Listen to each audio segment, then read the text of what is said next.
નમસ્કાર મિત્રો, તો સ્વાગત છે તમારું અમારી ચેનલ પીવી ન્યૂઝમાં। તો આજે આપણે જોઈશું દેશ અને દુનિયાના મહત્વના અને તાજા સમાચાર। E100 માટે રાતે 8 વાગ્યે ફાઇલ સાઇન કરી શકાય, પણ E20 સાથે કોઈ લેવા દેવા નથી, ગડકરીના પોતાના જ નિવેદનોમાં વિરોધાભાસ। પશ્ચિમ બંગાળના બીરભૂમ જિલ્લામાં પોલીસે એક પૂર્વ સરકારી બસ ડ્રાઈવર અને પથ્થરના વેપારી મિનાલ મંડરના ઘરે દરોડો પાડ્યો હતો। આ દરોડામાં 20 કરોડથી વધુ રોકડ અને 15 કિલો સોનું જપ્ત કરવામાં આવ્યું છે। ટીમ ઇન્ડિયાના અનુભવી બેટ્સમેન અજિંક્ય રહાણેએ આંતરરાષ્ટ્રીય ક્રિકેટના તમામ ફોર્મેટમાંથી નિવૃત્તિ જાહેર કરી છે। 2013માં કારકિર્દી શરૂ કરનાર રહાણેએ 85 ટેસ્ટ, 90 વનડે અને 20 T20 મેચ રમી છે। નીતિન જાની ઉર્ફે ખજૂરભાઈનું લંડનના હાઉસ ઓફ કોમન્સ સન્માન। સમાજ સેવા અને મનોરંજન ક્ષેત્રે ઉત્કૃષ્ટ પ્રદાન બદલ યુકે મિનિસ્ટ્રીની હાજરીમાં એવોર્ડ, ભારતનું ગૌરવ વધાર્યું। સોનાના ખરીદદારોને મોટો ઝટકો, 31 જુલાઈએ ફરી મોંઘું થયું સોનું, જાણો 22 કેરેટનો ભાવ શું વધ્યો? તો 31 જુલાઈની સવારે મોટાભાગના શહેરોમાં ભાવમાં વધારો થયો। રાજધાની દિલ્હીમાં 24 કેરેટ સોનાનો ભાવ 10 ગ્રામ દીઠ 1,44,490, જ્યારે મુંબઈમાં તે 1,44,340 પ્રતિ 10 ગ્રામ થયો। કેન્દ્રના કર્મચારીઓ માટે મોટા સમાચાર, 8મા પગાર પંચ પર સરકારે આપી નવી માહિતી। 3 નવેમ્બર 2025ના રોજ સરકાર દ્વારા 8મો પગાર પંચ રચવામાં આવ્યું હતું। પહેલા દીપક ચહર, પછી શ્રેયસ અય્યર અને હવે શુભમન ગિલની બહેનનું OTT ડેબ્યુ। એમેઝોન પ્રાઇમ વિડીયોનો રિયાલિટી શો ધ ટ્રેડર્સ 2 ટૂંક સમયમાં આવશે। 13 ઓગસ્ટથી આ શોની શરૂઆત થવાની છે, જેમાં આ વખતે ભારતીય ક્રિકેટર શુભમન ગિલની બહેન શહનીલ ગિલ પણ આવી રહી છે। IPL ઇતિહાસનો સૌથી લાંબો સગ્ગો ફટકારનાર ખેલાડી બન્યો સુપર કિંગ્સનો head coach LB Morkel. Adani group કોઈ એરલાઇન નહીં લાવે, અદાણી એન્ટરપ્રાઇઝે અફવાઓ પર વિરામ મૂક્યો। અદાણી એન્ટરપ્રાઇઝે એરલાઇન શરૂ કરવાની અફવાઓને રદિયો આપ્યો છે। કંપનીનો મુખ્ય ફોકસ 20,000 કરોડ રૂપિયાના ખર્ચે દેશના 6 એરપોર્ટ નજીક એરપોર્ટ સિટી વિકસાવવા પર છે। અતિભારે વરસાદની આગાહી વચ્ચે પાવાગઢ મંદિર ટ્રસ્ટની અપીલ, 31 જુલાઈ અને 1 ઓગસ્ટે પ્રવાસ ટાળવા અનુરોધ। ગુજરાતમાં ભારે વરસાદની આગાહીને પગલે પાવાગઢ મંદિર ટ્રસ્ટે ભક્તોને 31 જુલાઈ અને 1 ઓગસ્ટ દરમિયાન મુલાકાત ટાળવા માટે અપીલ કરવામાં આવી છે। CSKને છોડીને ઇંગ્લેન્ડનો કોચ બન્યો આ દિગ્ગજ, 5 IPL ટ્રોફી જીતાડનારને મળી મોટી જવાબદારી। ઇંગ્લેન્ડે ટેસ્ટ ક્રિકેટ માટે નવા મુખ્ય કોચની જાહેરાત કરી હતી, જેમાં ECBએ ન્યૂઝીલેન્ડના દિગ્ગજ ક્રિકેટર અને ચેન્નઈ સુપર કિંગ્સના લાંબા સમયથી કોચ રહેલા સ્ટીફન ફ્લેમિંગને આ જવાબદારી સોંપવામાં આવી છે। ફ્લેટ તમારો, પણ બાલ્કનીમાં પોતાની મરજી નહીં ચાલે? શું તમે પણ તમારા ફ્લેટની બાલ્કનીમાં સેફ્ટી ગ્રીલ, શેડ કે ગ્લાસ કવર લગાવવાનું વિચારી રહ્યા છો? તો પાડોશીને જોઈને કરેલી એક નાની ભૂલ તમને કોર્ટ કચેરીના ચક્કરમાં ફસાવી શકે છે। કોમનવેલ્થ ગેમ્સ 2024, નીરજ ચોપડાએ પાકિસ્તાનના નદીમને પાછળ છોડ્યો, 5મા નંબર પર હોવા છતાં કર્યો કમાલ।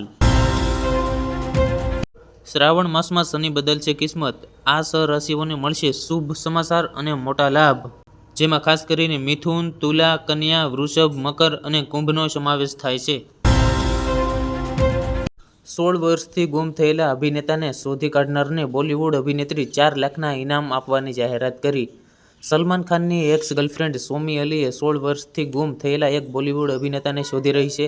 હવે અંદાજે 4 લાખની જાહેરાત કરી છે। સોમીનું કહેવું છે કે તેણે દિવંગત અભિનેતા ઋષિ કપૂરને એક વચન આપ્યું હતું, જેના કારણે આ ગુમ થયેલા વ્યક્તિને શોધી કાઢવા માટે 4 લાખની જાહેરાત કરવામાં આવી છે।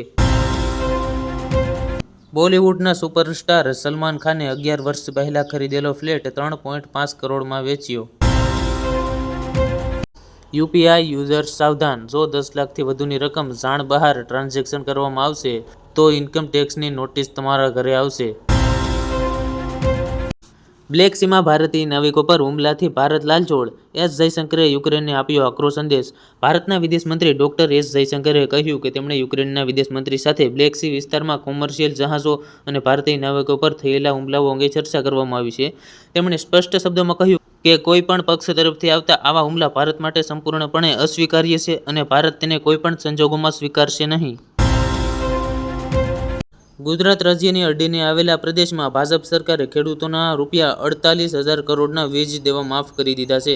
મહારાષ્ટ્રના મુખ્યમંત્રી દેવેન્દ્ર ફડણવીસે રાજ્યના ખેડૂતોને નોંધપાત્ર રાહત આપી છે. કૃષિ ક્ષેત્રને મોટો પ્રોત્સાહન આપતા તેમણે 48,000 કરોડના બાકી વીજળી બિલ માફ કરવાની પણ જાહેરાત કરી છે. સમગ્ર ગુજરાતમાં 21.74% વિસ્તારમાં ખરીફ પાકનું વાવેતર પૂર્ણ.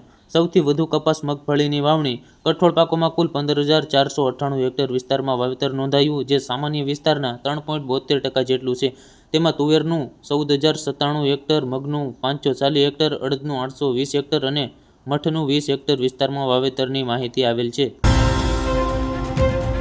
ગુજરાતમાં આગામી 48 કલાકમાં મેઘતાંડવ સર્જાઈ શકે છે, તેમ હવામાન નિષ્ણાંત આંબાલાલ પટેલે આગાહી કરી છે.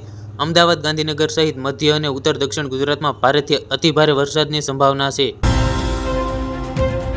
હવામાન નિષ્ણાંત આંબાલાલ પટેલની મોટી આગાહી. દક્ષિણ ગુજરાતમાં આહવા, ડાંગ, વલસાડ, નવસારી અને સુરત જિલ્લા માટે વિશેષ ચેતવણી આપવામાં આવી છે. અહીં 8 થી 10 ઇંચ સુધી વરસાદ પડી શકે તેવી સંભાવના વ્યક્ત કરવામાં આવી છે.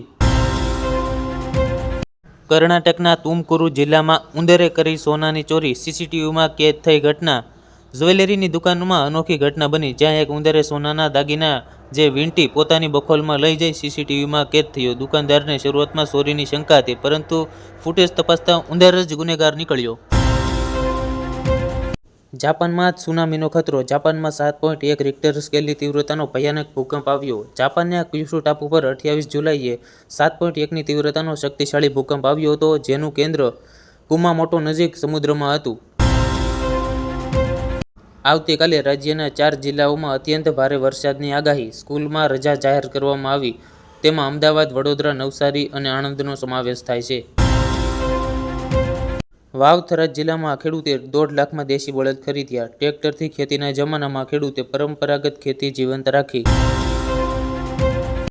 10 ફૂટનો મહાકાય રોટલો. ગુરુ પૂર્ણિમાએ જામનગરની સંસ્થાએ જલારામ બાપાને અર્પણ કરી બનાવ્યો રેકોર્ડ. તમે તમારી પતંજલિ સંભાળો, નહીતર બંધ થઈ જશે. કોકરોચ જનતા પાર્ટી (CJP) દ્વારા કરવામાં આવેલા આંદોલનની યોગગુરુ બાબા રામદેવે ટીકા કરી. ત્યાર પછી CJPના સંસ્થાપક અભિજીત દીપકઈએ તેમના પર વળતો પ્રહાર કર્યો છે. અભિજીત દીપકઈએ રામદેવ બાબાને દેશની સંસ્કૃતિની ચિંતા કરવાને બદલે પોતાની કંપની પર ધ્યાન રાખવું જોઈએ તેવું પણ કહ્યું છે. દિલ્હી પ્રોટેસ્ટમાં જુનેદ પાસે જંતર મંતર પર મફત ભોજન ખવડાવવા માટે પૈસા ક્યાંથી આવ્યા? પોલીસ પાછળ પડી ગઈ. પપ્પાએ મારેલ જીવલેણ ઘા મમ્મી પર પડે તે પહેલા જ દીકરાએ ઝેલી લીધા, દીકરાનો જીવ ગયો. ઈંદરના ઉત્તરમાં બુધવારે રાતે ઘરમાં થયેલા એક મામૂલી વિવાદમાં જુવાન દીકરાએ માતાને પિતાના ક્રોધથી બચાવવા જતાં પોતાનો જીવ ગુમાવ્યો છે.